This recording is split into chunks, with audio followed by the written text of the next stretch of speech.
따라 기도를 21번. 옴 따레 두 따레 둘에서 나옴 제춘 돌말라 착세로 옴 따레 두 따레 둘에서 옴 따레 두 따레 둘에서 같이 하시면 되겠습니다. 옴 따레 두 따레 둘에서 옴 따레 두 따레 둘에서 옴 따레 두 따레 둘에서 옴 따레 두 따레 둘에서 옴 따레 두 따레 둘에서 옴 따레 두 따레 둘에서 옴 따레 두 따레 둘에서 옴 따레 같이 하십시오. 옴 따레 두 따레 둘에서 옴 따레 두 따레 둘에서 옴 따레 두 따레 둘에서 옴 따레 두 따레 둘에서 옴 따레 두 따레 둘에서 옴 따레 두 따레 둘에서 옴 따레 두 따레 둘에서 옴 따레 두 따레 둘에서 옴 따레 두 따레 둘에서 옴 따레 두 따레 둘에서 옴 따레 두 따레 둘에서 옴 따레 두 따레 둘에서 쌍계 최당 조기 청남나 장초 바로도 당리 겹수치 학기 진소 기배 청남기 돌라 펜치로 쌍계 루파로 쇼로 얼른 짜게라마 리포제 감기 국가 빼면서 남긴 셈보 보내줬는데 우승 두기 우도자로서 예 3주 만에 다시 이 파란만장한 13번째 동시화상 문답이 시작이 되었습니다. 네, 질문하십시오. 네, 남일 수행 규칙에서 억량과 정진을 갖춘 수행과 근본을 지키는 두 가지란 무슨 뜻입니까? 네, 억념과 그 다음에 정지, 그 다음에 근본이라고 했는데 옛날에는 정념이라고 번역했어요. 억념. 그러니까 자기가 수행해야 될 것을 온만이 밤염 연구라면 열심히 온만이 밤염 하는 거죠. 이를테면 공성을 수행하게 되면 공성만 쭉 하는 거죠. 그래가지고 억념은 그거예요. 쭉 정념이라고 번역하는데 자기가 해야 될 수행을 쭉 하는 거죠. 그리고 정지는 뭐냐? 그것을 제대로 하고 있는가 관찰하는 거예요. 이를테면은 연구를 하다가 딴 생각하고 있는가를 안 하고 있는가를 딱 보는 거죠. 그게 정지, 관찰하는 거, 감시하는 거. 그래서 우리는 항상 정념과 정지를 가지고 공부해야 된다고 입행론에 나와 있어요.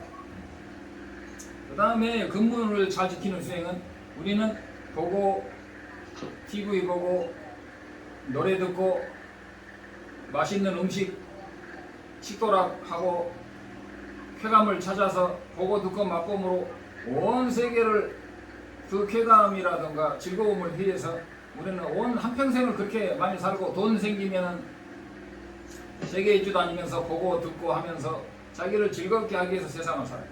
모든 인간은 즐겁게 살기 위해서 행복하기 위해서 사는 건 근본이지만 그것은 이제 무상한 덧없는 행복이다 이거죠. 그래도 진정한 행복을 추구하기 위해서 우리는 하는 것이에요. 그래서 정말 진정한 행복을 추구하는 데 도움이 되지 않는 근문, 육근과 신구의 삼업을 잘 단속을 해야 된다. 너무 먹는 것에 집착해가지고 맨날 먹는 이야기만 하고 먹는 것만 생각하고 그러면 안 된다 이거. 그 다음에 보는 거 맨날 TV에서 나오는 거 춤추고 노래하는 거 많이 보거나 그 다음에 듣는 거 가수들이 노래하는 거 푹 빠지거나 등등 많죠. 보고 듣고 맛보고 그 다음에 쾌감 남녀간에 그 살이 부딪히는 쾌감 뭐 이런 거 많죠. 그 다음에 탐욕, 분노 이런 것들이 다 육근을 단속하지 못해가지고 윤회의 고통을 심화시키는 거죠. 그래서 육근은 줄이면 신구이죠. 몸과 신구이니까 몸과 구, 말과 신구이 생각을 잘 해야 되는 거죠. 그래서 신구이를 잘 단속해야 된다 이거예요. 항상 올바른 정념 수행, 그 다음에 그걸 잘 관찰하는 수행, 깨어있는 수행, 그 다음에 삼문은 신구이 삼문이라고 하고 또 육문 그러면 육근 그렇게 하는 거예요. 그래서 삼문과 육근을 잘 다스려야 된다. 그래서 우리가 너무 보고 듣고 맛보고 촉감 그 다음에 또 뭐 있어요? 보고 그 다음에 보고 듣고 냄새 맡고 좋은 냄새 우리 좋아하죠? 그래서 이 모든 것들을 수행에 알맞게 조절을 해가면서 해야지 그것을 무조건 쫓아가다가는 나중에 복이 다 떨어져 가지고 수행도 할 수 없고 죽어서 나쁜 곳에 떨어질 확률이 높다는 거죠. 이 정도로 하겠습니다. 그 다음. 네, 선생님 제가 질문 드리겠습니다. 반갑습니다. 선생님 저 본문 88강 88번째 화상문답 그 동영상을 시청하면서 질문 드리겠습니다. 내용 중에 용수보살님의 중론 제1품 관이념품의 불생불멸에 관한 그 말씀을 하시다가 일체가 연기적으로 상호의존해서 존재한다. 우주 일체는 불생불멸이다. 독립적으로 의존하지 않고 독립적으로 의존하지 않는다. 독립적으로 의존하지 않고 내라는 나, 독립적으로 의존하지 않고 다시 생하는 나는 없다. 각자의 의존함으로 불생불멸이다. 이 부분에 대해서 강목 선생님 좀 다시 한번 조금 설명해 주시면 감사드리겠습니다. 예, 불생불멸을 알면은 중론을 다 안다고 그러죠. 그래서 불생불멸을 설명하는 방법도 굉장히 다양합니다. 그래서 불생불멸이 반야신경에도 나옵니다. 불생불멸, 불구, 부정, 부정, 불감. 그래서 깨끗한 것도 아니고 더하고 감소하는 것도 아니고 생멸하는 것도 아니다. 우리 인간은 생멸을 하잖아요. 태어나고 죽고 태어나고 죽는데 왜 생멸이 없다고 그러냐? 우리 인간은 왜 생멸하고 윤회하느냐? 그것은 업과 아집, 번뇌 이런 것 때문에 무명 때문에 한마디로 무명 때문에 윤회합니다. 무명 때문에 끝없이 생사를 하는 거예요. 끝없이 생사를 하는 중생 입장에서 볼 때는 불생불멸이라는 것은 이해가 안 되는 거예요. 왜냐? 끝없이 생멸을 하고 태어나고 죽고 하는데 왜 생멸이 없다고 하느냐라는 것은 우리는 내가 생멸할 때 내가 태어나고 내가 죽는다고 생각하잖아요. 그죠? 내가 태어나고 내가 죽는다고 생각을 해요. 근데 내가 태어나고 내가 죽는다고 할 때 그 나가 있느냐? 불생불멸은 쉽게 말하면 태어나고 죽는 나가 있으면은 어디 있느냐 할 때 그 나를 찾을 수가 없다. 태어나고 죽는 나는 인과적으로 업으로 있는데 태어나고 죽는 나를 찾아보면 없다는 거야. 찾을 수가 없다는 거야. 몸에 의존하고 오온에 의존해서 그것이 윤회하는 현상과 인과는 있지만 윤회하는 현상과 인과 속에 독립적으로 이놈이 윤회한다고 할 수 있는 놈입니다.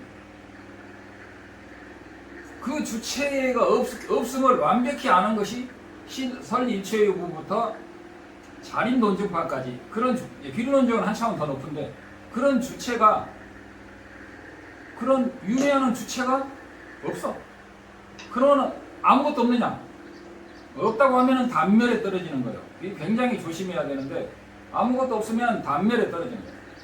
윤회도 있고 인과도 있고 다 이렇게 정말로 자식도 있고 부모도 있고 다 있죠. 스승도 있고 제자도 있고 부처님도 있고 지옥도 있고 다 있는데도 불구하고 그 사이에서 생멸하는 나라는 것을 없는 건 아니고 찾을 수가 없다. 찾을 수가 없다는 것은 실체가 독립적으로 없다는 거죠. 독립적으로 없기 때문에 근데 우리는 독립적으로 없는데 나가 있다고 생각하죠. 나가 있다고 생각해. 나는 누구의 남편이고 누구의 마누라고 누구의 어머니고 누구의 자식이라는 그런 것이 딱 있어가지고 윤회에서 못 벗어나. 그런 시체가 없다는 거야. 그런 시체가 없음을 완벽히 이해하면 어떻게 되냐? 그런 시체가 없기 때문에 그런 시체 위주로 살았던 삶 자체에서 벗어나야 된다는 완벽한 확신이 옵니다. 그 확신을 통해서 우리는 그 확신에 의존해서 신구의 삼업을 새롭게 닦아 나가는 거예요. 알겠어요? 길게 하면은 며칠, 몇 날, 몇 달도 해야 된다. 이거 하나에 중론이 다 들어가 있어요. 그래서 딱 한마디로 다시 요약을 한다면 윤회하고 생멸하는 그 안에 우리들은 독립적인 나가 없어요. 독립적인 나가 없는데 내가 생멸하는 그 무명에 의해서 내가 생멸하는 것으로 느끼고 보고 만져지고 다 하잖아요. 응? 내가 윤회하고 내가 생멸하고 때리면 내가 아프고 내가 죽고 내가 태어나고 우리 부모가 죽고 우리 자식이 태어나고. 근데 그런 그 안에 독립적인 내가 없고 연기적으로만 존재한다는 것을 확인하는 순간에 이 사람은 아집에 의한 삶을 포기해야 된다는 것을 확신하게 되는 거죠. 그 확신을 통해서 우리는 뭐예요?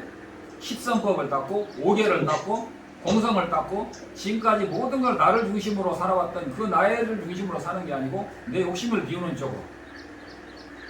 내가 욕심을 가지고 내 욕심, 내가 있으니까 내 욕심이 있잖아요.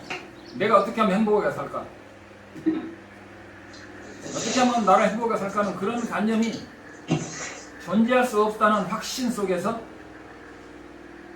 확신이 오면 그 확신을 이제 확신과 반대되는 삶, 욕심을 비우고 나보다는 남을 위하는 삶으로 되는 거죠. 여기서 한 가지 주의해야 될 점은 그러면 일체가 의존해서 존재하니까 나라는 것을 집착하지 않고 모든 게 더불어 우리는 하나 비슷하게 하나도 아니고 둘도 아니지만 모든 걸 더불어 이렇게 살면은 되는 것이냐라고 하는데 이게 단계가 굉장히 많다 이거예요. 이렇게 말을 해도 그 안에 참나론자들도 들어있고 설립체유부, 경량부, 유식부, 자립론중, 기린론중까지 이게 다 들어있어요. 그래서 모든 파에서도 우리는 둘이 아니다.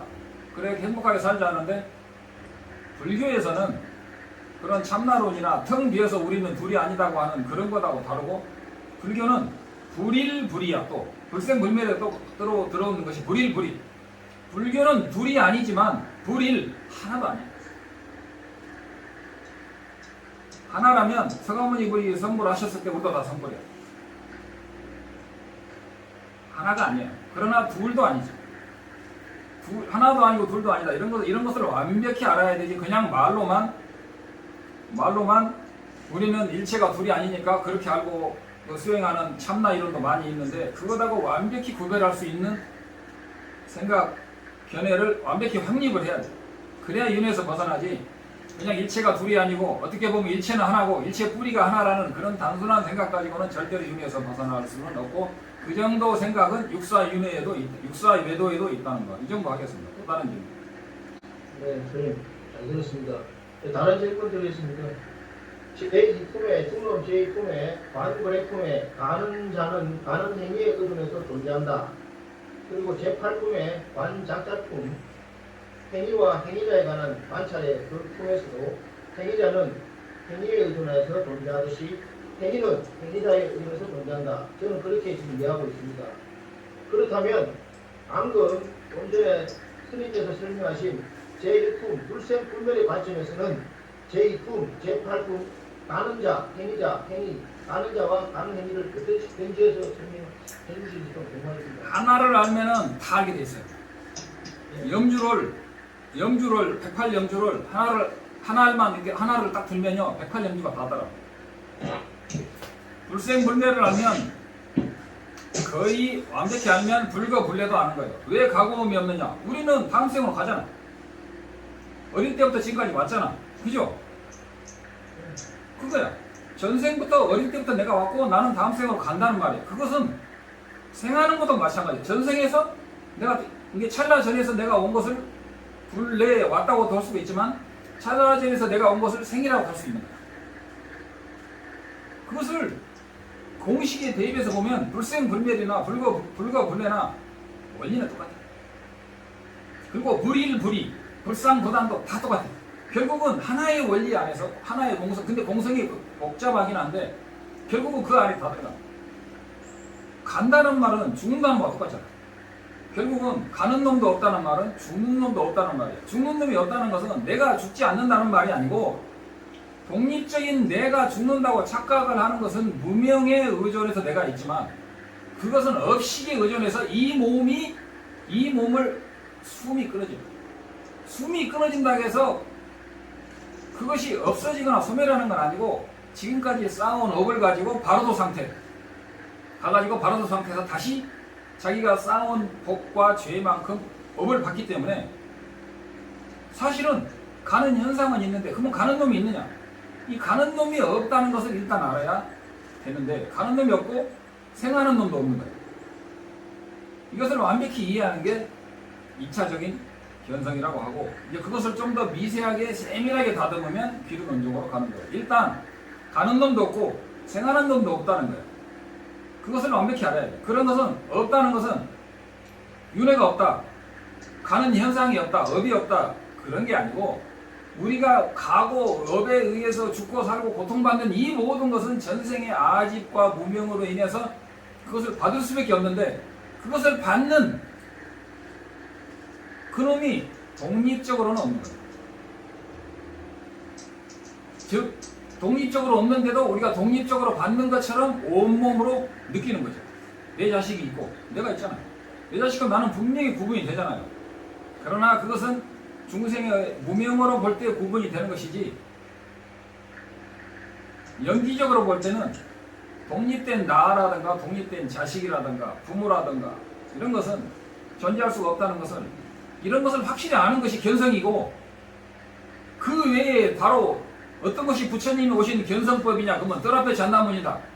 이것은 100% 답은 아니에요. 100% 답은 뭐냐? 나라는 것은 독립적으로 없다.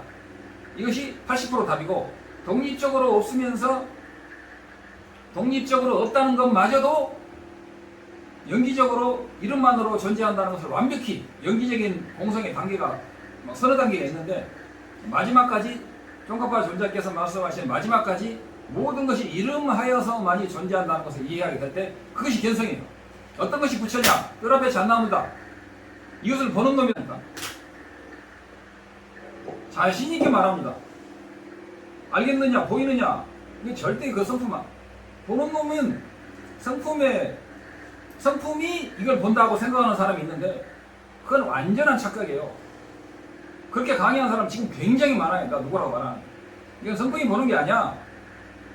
이 대상과 시기, 상호 의존해서 현현한 것 뿐이야. 무슨 성품이 봐. 성품은 의존한다는 그 팩트, 사실을 성품이라고 그래요. 이것도 수십 번 말했는데 완벽히 제 강의를 여러 번 들어보세요. 다음 질문 하세요. 불성은 영원한 것입니까? 영원한 것이 아닙니까? 불성이 영원하냐 영원하지 않느냐는, 이걸 우리 울산 저사님 대답해보세요. 불성은 영원합니까 영원하지 않습니까? 불성. 원명신 보살, 불성은 영원합니까 영원하지 않습니까? 어떤 사람이 댓글에 불성은 항상한 것도 아니고 항상하지 않는 것도 무상한 것도 아니라고 열반경에 나와 있다고 그렇게 나한테 그 댓글을 달았어요. 근데 스님은 왜 불성은 항상하다고 하느냐 라고 하는데, 그것은 불성의 정확한 견해와 항상한 것과 영원한 것을 구별하지 못하니까 그 열반경이 한글로 되어 있는데, 원래는 그 거기에는 뭐라고 나와 있냐면 불성은 항상한 것도 아니고 무상한 것도 아니라고 열반경에 나와 있다 그럽니다. 근데 그 번역은 틀린 거죠.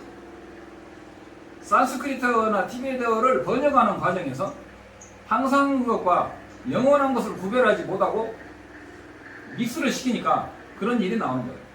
그러면 불성은 영원하냐 영원하지 않느냐 할 때는, 일단 항상하다는 것은, 항상하다는 뜻은 내가 옛날에도 수없이 말했지만 항상하다는 것은 찰나 전과 찰나 후가 변하지 않는 거예요.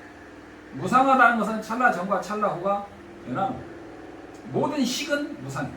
찰나 전과 찰나 후가 다른 식이에요. 찰나. 그러나 허공은 찰나 전과 찰나 후가 변하지 않아. 찰나 전과 찰나 후가 변하지 않는 것을 항상하다, 티벳 말로 딱빠다, 딱빠, 안 변해. 항상이라는 것은 영원한 것이 아니고 안 변해. 그 다음에 변하는 게 있어요. 식이라든가 부처님의 보신이라든가 이런 것은 계속 변해요. 부처님의 일체 종지도 변해요. 변하지만 그것은 소멸될 수 있는 원인이 없기 때문에 영원한, 즉 무상하면서 부처님의 보신은 영원하면서 무상한, 변화하면서 영원한 것이 있어요. 근데 변화하면서 영원하지 않는 것하고 이것을 같이 섞어서 쓰기 때문에 열반경이 그 번역이 틀린 거예요. 그 사람은 그 번역만 보고 나한테 책에 이렇게 나와 있다고 댓글을 단 건데, 천만의 말씀입니다. 불성은 변하지 않아요. 왜 변하지 않느냐? 성격이잖아. 캐릭터잖아. 무자성이라는 것은 안 변해. 그죠? 무자성. 그게 변할 수가 있는 거야? 잘 생각해보세요. 무자성이라는 게 변할 수가 없는 거잖아. 자성이 없다는 것이 어떻게 변하냐고. 그럼 자성이 있는 것으로 변해야 되잖아. 그런 일은 없어요. 무자성은 영원히 무자성이야. 변하죠. 그러니까 성품은 항상한 거예요. 무자성이고 식도 아니고. 그러면 왜 영원하냐 영원하지 않느냐는 성품은 이 연필의 성품은 공하죠. 연필의 성품은 무자성이야. 근데 이 연필이 소멸되면은 연필의 공성도 소멸이 되는 거예요. 허공은 만약에 허공이 공하죠. 근데 허공은 영원하잖아. 허공의 공성은 영원해. 그러나 연필의 공성은 연필이 소멸되면서 연필도 소멸돼요. 즉 결론으로 공성이라는 것은 대상이 영원하느냐 영원하지 않느냐에 따라서 공성은 영원하기도 하고 영원하지 않기도 하는 거예요. 근데 그것을 영원한 것도 아니고 무상한 것도 아니라고 하는 것보다는 더 정확한 번역은 뭐냐면 공성은 영원하기도 하고 영원하지도 않는다. 무엇에 의존해서 공성에 닥치라고. 무엇을 대상으로 하냐. 대상이 뭐냐. 대상에 의존해서 공성은 연필의 공성이다 그러면 연필이 소멸되면서 연필의 공성은 소멸되니까 닥치라고 해요. 또는 법이라고 그러죠. 한문으로. 이 법의 대상이 소멸되면 그 법의 그것도 공성이 삼아요. 그래서 열반경의 그 번역이 잘못된 거예요. 그래서 공성은 영원하고 영원하지 않기도 하는데 그것은 대상에 의존한다. 그러나 공성 자체는 변하지 않는 항상성을 가지고 있다. 이것이 정답인데 아마 일반적인 한국에는 이것이 교리가 분리가 되지 정확하지 않기 때문에 굉장히 헷갈리는데 이거 굉장히 중요한 거예요. 이걸 모르면 공성에 대해서 반상을 할 수가 없는 거예요. 항상 공성은 영원하다고 생각하는 사람은 그 연필의 공성은 영원하냐 물어보면 아무 생각을 할 수가 없는 거예요. 다음 질문 하세요. 생각이라도 일으키면 그것도 어긋난다. 그 말은 어떻게 생각해야 합니까? 소리를 좀 키워주십시오. 한 생각이라도 일으키면 어긋난다. 이 말은 뭔 말이냐면 조사어록에 많이 나오죠.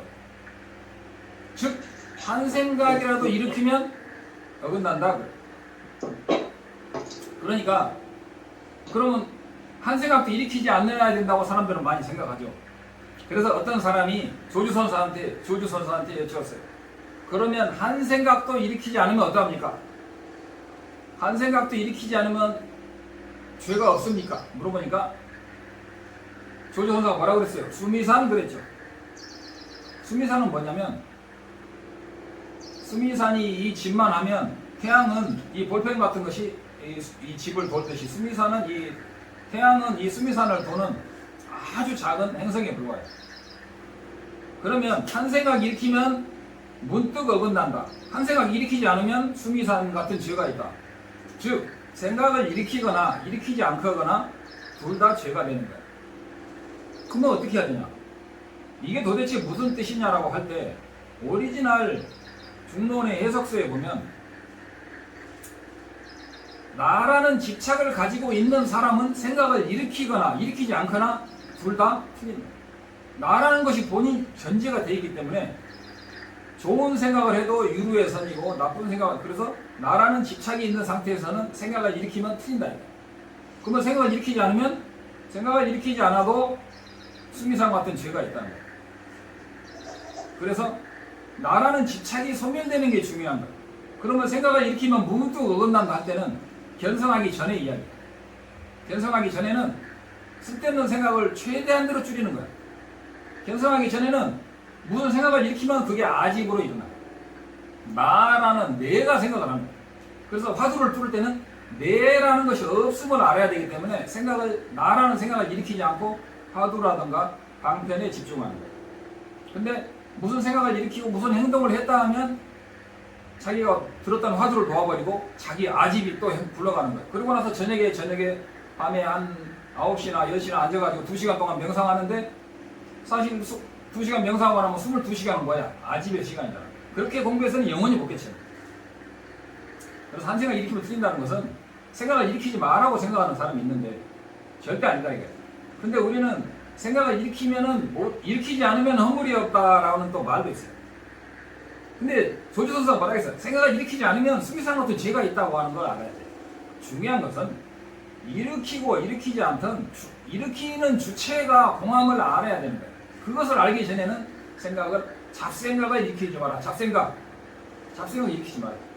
오직 자기 수행 방편만 드러나는 뜻이에요. 한 생각 일으키면 틀린다는 말을 잘 해석하지 않으면 공부를 영원히 망치는 거예요. 알겠시겠죠? 다음. 이치하고 똥이 견성하는 거는 어떤 차이가 있습니까? 네? 이치하고 똥이 견성하고 아. 어떤 차이가 있습니까? 이죄하고 똥이또가 그런 말은 티벳 말인데, 이죄라는 것은 이 생각으로는 모든 어떤 선문답도 잘할 수 있는 단계. 티벳 말로 어떤 선문답도 잘할 수 있는 단계가 있어요. 그 다음에 견성의 단계가 있는데, 티벳이나 인도에는 이것이 완벽히 구분이 돼요. 아무리 이 사람이 선문답을 완벽히 잘해도 아직 깨침이 아니에요. 즉 이죄 다음에 이죄를 바탕으로 관을 해서 그것이 자기가 물을 먹어보면 차고 더움을 스스로 안다고 그러잖아요. 그것을 완벽히 터득할 때, 터득하는 순간은 생각을 초월하는 거예요. 경험이니까. 그래서 똑이라고 해요. 똑은 티벳 말로 똑이라고 하고, 한국말로 중국말로 견이라고 해요. 그 순간에 내면에서 갇혀있던 나라는 개념이 분해가 돼요. 그러니까 나라는 것이 사라지는 것이 견성체험이라고 주장하는 사람들이 굉장히 많아요. 나라는 것이 사라지는 게 견성체험이라면 참나 체험이나 텅 빈 나를 체험하는 것도 다 견성인데, 그걸 가지고 깨쳤다고 우기는 사람들이 엄청 많아요. 이것은 그게 아니고, 올바른 중론의 분석에 의해서 일념으로 명상을 하다 보면 인과와 영기의 이유, 이 몸이라는 것이 인과가 확실한데도 불구하고 그 사이에서 나라는 덩어리가 있잖아. 덩어리가 소멸돼요. 근데 인과는 그대로 있어. 인과는 그대로 있어요. 그럼 이것이 깨닫고 나서 아라한이 되면 어떻게 되냐? 아라한이 되면은 그것이 없을 뿐만 아니라 인과 자체도 해석이 해탈이 돼가지고 아라한은 몸과 마음이 다 해탈이 된 거예요. 처음에 견성을 하게 되면 업은 그대로 있고 없음만 완벽히 확인하는 거예요. 근데 이 나 없음 무아라는 것이 지금 참나론과 마하연의 텅 빈 나라는 것이 사라지는 체험을 견성이라고 주장하고 나한테 댓글 다는 분들이 많은데, 그런 것들은 내가 갓난아이 시절에 다 마스터한 거예요. 좀 코믹하게 말을 하면 그런 것들은 내가 갓난아이 시절에 다 마스터한 거야. 우리 친구들 이야기 들으면 난 그런 것은 500생 전에 그 정도는 다 왔다. 그렇게 말을 해요. 웃기니라. 그런 것은 견성을 성품을 본 게 아니야. 성품은 그 성품과 인과가 동시에, 물론 성품을 보는 찰나에는 없지만 그 다음 찰나에 인과와 성품이 속죄와 진죄가 이렇게 앞면 뒷면이라는 것을 완벽히 볼 수 있는 거예요. 근데 텅 빈 거기에 무슨 인과가 있으면, 참나에 거기에 무슨 인과가 있어? 참나에서 모든 게 나왔잖아. 참나에서 모든 게 나왔기 때문에 사실 인과도 없는 거예요. 그런데 그런 상키아 이론이 지금 많은 유튜브에서 횡행하고 있다. 횡행하고 있으니까 이것을 정확히 구분하기 위해서 사실은 내가 유튜브 하는 제1의 목적 중에 하나가, 이걸 정확히 구분하지 못하면 평생 외도 수행하면서 자기가 불교 수행하고 있다고 착각할 수가 있다. 굉장히 이거 중요한 문제입니다. 거듭해서 물어보시고, 제가 지금까지 114번, 115번 이제 하는데 굉장히 중요해요. 이걸 구별하지 못하면 말로는 견성 공부한다면서 텅 빈 거, 나라는 것이 텅 빈 거, 신령한 의식만 남는다. 앞으로 또 그런 질문이 나올 건데 아니다. 다음 질문. 네, 선생님 질문 드리겠습니다. 하나만 하고 이제 30분이 되냐니까 하나만 더 하겠습니다. 네, 알겠습니다. 티베트 불교의 중반학과 기준 논조학을 이야기해서는 유식학이 상당히 중요한 걸 알고 있습니다. 우리나라에도 한국 불교에도 유식학이 있는데, 제가 알기로 당나라 때 현장 법사님이 정탈해가지고 그 명을 띄워가지고 지금까지 문구를 하고 있습니다.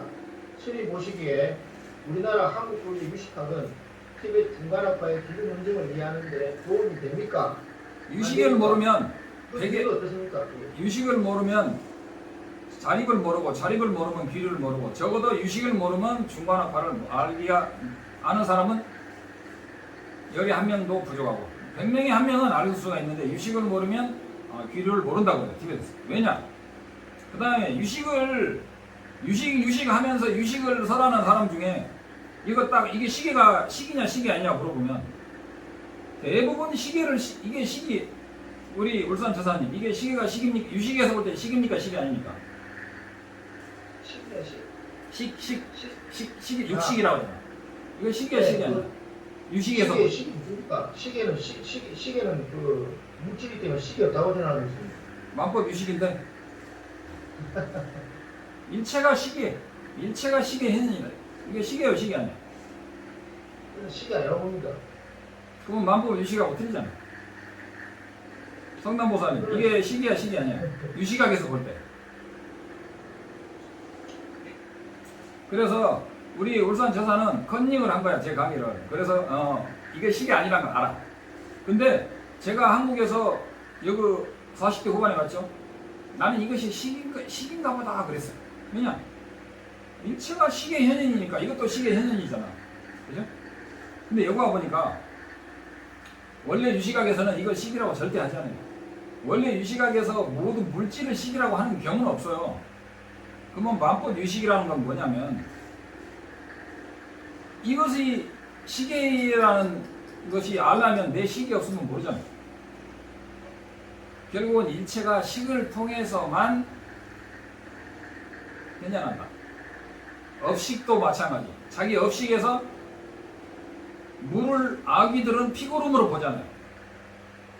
일반 물을 아기는 피고름으로 보는데 그 업식 때문에 그런 거야. 그래서 아기가 맑은 물을 피고름으로 보는 것은 아기의 업식으로 피고름으로 보는 거야. 즉 아기의 업식에 의존해서 우주는 존재한다. 그래서 그런 업식을 전부 다 업식을 소멸하고 그래서 자기의 그 업식을 소멸해가지고 일체 유식의 경지에서 대상이 마음을 떠나서는 존재하지 않는다는 것을 완벽히 이해하는 게 유식이에요. 근다고 해서 이것이 식이냐는 절대 아니라는 거야. 이건 식이라고 생각하는 사람 산하 대지가 다 유식에서는 식이라고 그러거든요. 그건 불교 이론이 절대 아닙니다. 그것은 잘못 알고 있는 유식 이론이야. 이것도 내가 옛날에 말했어요. 근데 일체가 이 식의 현현이라는 것을 모르고 일체가 식의 현현이기 때문에 모든 업이 다 내 업식에 의존해서 오는 거지. 모든 업이 내 업식에 의존해서 오는 것을 유식에서 완벽히 이해하지 못하면 중론에서 그 대상과 다가오는 모든 경계, 우리 집에 무슨 사고가 나고 불이 나고 교통사고 나는 이런 것들을 자기의 업식에 의존해서 온다는 것조차도 제대로 모르면 그 높은 중론은 전혀 거의 뭐 90% 이상, 95% 이상 모른다고 봐야 됩니다. 뭐 이 정도 하고 또 하겠습니다. 다음 질문. 댓글에 어떤 분이 모든 인간은 다 죄를 짓기 때문에 안익함을 연불만이 지리가 다른 것은 사기가라고 말하는데 어떻게 생각하세요? 어떤 분이 댓글에 중생들은 죄를 짓지 않고는 살 수 없다. 그래서 연불법만이 진실이고 나머지는 효과가 없다. 방편이고 진실이 아니다라고 말하는데 그러면 부처님의 84,000 법문이 연불법, 연불왕생 정토법 하나만 그것도 칭명연불 나무아미타불 입으로 계속 속으로 하면서 그것만이 법이고 나머지 84,000 중에 83,999개의 법은 부처님 법은 다 가짜란 말이에요.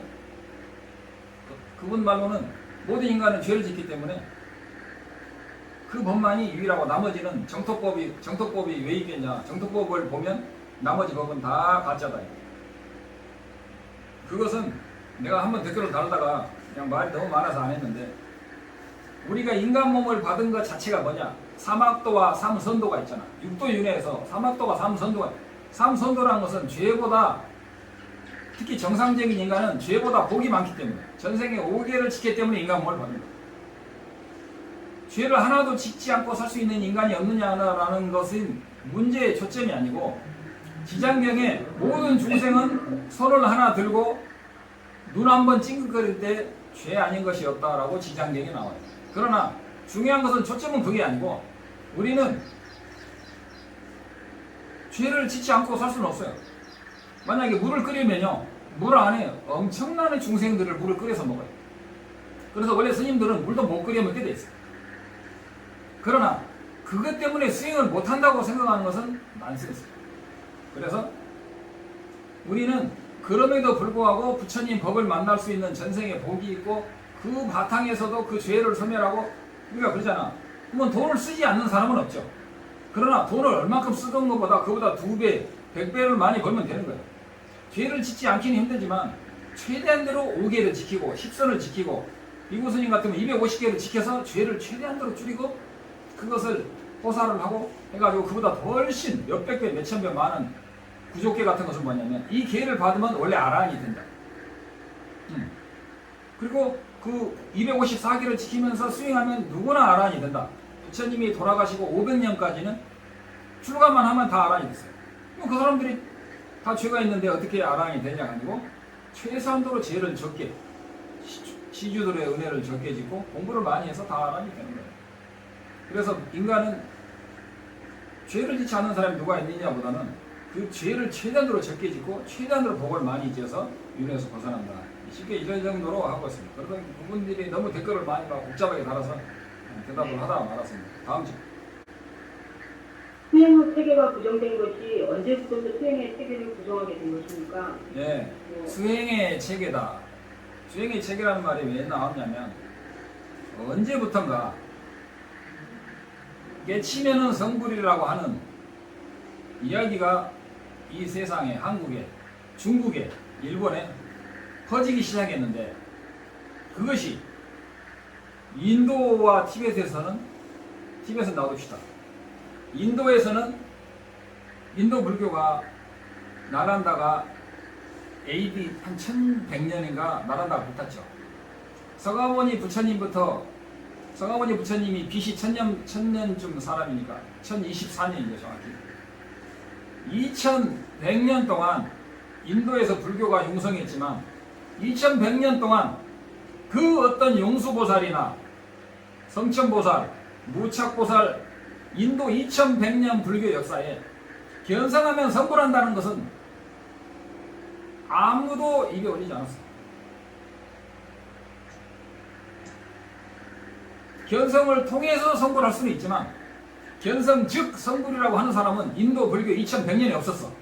근데 달마대사께서 중국으로 넘어와가지고 인도에 없는 법을 설하셨냐? 근데 달마대사가 이렇게 말할 수는 있죠.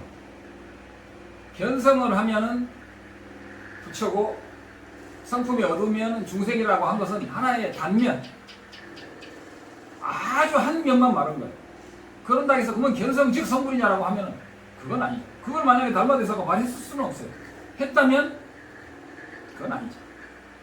어떻게 달마대사가 중국의 초조가 인도서부터 내려온 법맥을 사그리 부정하고 새로운 종교를 창조할 수 있어요? 그럴 수는 없어요. 수행의 체계를 부정하는